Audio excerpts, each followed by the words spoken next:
Rafale भेजा राख बन गया। अब इजरायली ड्रोन से किस्मत आजमा रहा है। लेकिन सुन लो मोदी जी, ये पाकिस्तान है, यहाँ खिलौने नहीं चलते। गिराए भी ऐसे जाते हैं कि दुश्मन नक्शे में जगह ढूंढता रह जाता है। पाकिस्तान ने भारतीय जानिब से भेजे गए 32 ड्रोन्स मार गिराए हैं।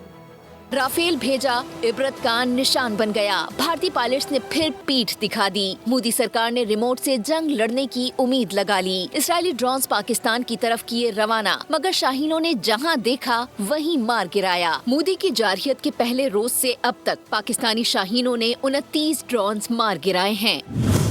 शाहीनों ने कंट्रोल लाइन कोटली पर 7 भारतीय ड्रोन्स गिराए।